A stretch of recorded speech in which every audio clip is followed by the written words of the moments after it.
নজর রাখবো পরবর্তী সংবাদে। বিজেপি দলে যোগদান করছেন ঊনকোটি জেলা কংগ্রেসের সভাপতি মোহাম্মদ বদরুজ্জামান। আজকে সাংবাদিক সম্মেলন তিনি করেছেন।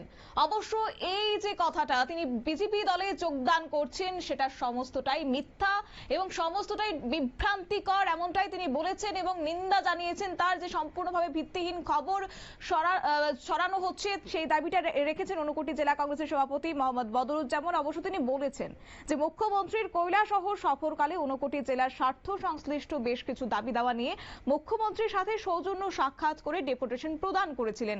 আর সেই ছবি দিয়ে রাজ্যের একাধিক সংবাদপত্র নাকি বিভ্রান্তিকর ছবি, বিভ্রান্তিকর ভিত্তিহীন সংবাদ প্রকাশ করছেন, এমনটা ক্ষোভের সুরে তিনি জানিয়েছেন। কি বলছেন শুনুন। নেতৃত্বে ভারতীয় জনতা পার্টি থেকে আমরা ছিনিয়ে এনেছি। অনেক আক্রমণ এবং কাউন্টিং হল পরিবর্তন করা, প্রশাসনের থেকে নিরপেক্ষতা না পাওয়া, তারপরেও জনগণের আশীর্বাদ নিয়ে জনগণের প্রতিরোধে বিরোধী শিরার দক্ষ নেতৃত্বে আমরা এই ব্লক দল করতে পেরেছি এবং এই ব্লকে ভাইস চেয়ারপারসন হিসাবে আমাকে নির্বাচন করা হয়েছে।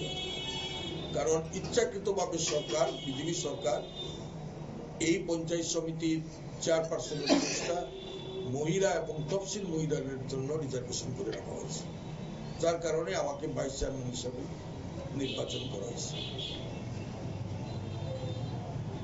এই প্রভাতী পত্রিকায় যে সংবাদ পরিবেশন হয়েছে, এই সংবাদের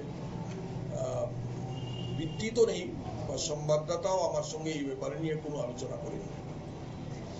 আমি বহনগর পঞ্চায়েত সমিতির চেয়ারপারসন হিসেবে, ভাইস চেয়ারপারসন হিসেবে, বা কৈলাসহরের এই জেলার একজন জেলা কংগ্রেসের একজন দায়িত্বপ্রাপ্ত ব্যক্তি হিসাবে কৈলাসহরের উন্নয়নের জন্য বা আমার জেলার উন্নয়নের জন্য আমার যতটুকু আন্দোলন করার প্রয়োজনীয়তা আছে, আমি গণতান্ত্রিক উপায়ে সেই আন্দোলন সংগঠিত করতে যাব।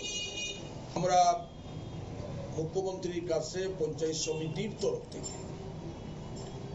যেহেতু উনি আপনারা শুনেন ঊনকোটি জেলা কংগ্রেস সভাপতির বক্তব্য। অবশ্য সাংবাদিক সম্মেলন করে মোহাম্মদ বদরুজ্জামান বলেছেন যে 1972 সাল থেকে কংগ্রেস দল করে আসছে, বর্তমানেও কংগ্রেস দল করছি এবং আগামী দিনেও আমি কংগ্রেস দল করে যাব, এমনকি মৃত্যু পর্যন্ত কংগ্রেস দলেই থাকবো বলেও তিনি জানিয়েছেন সাংবাদিক সম্মেলনে।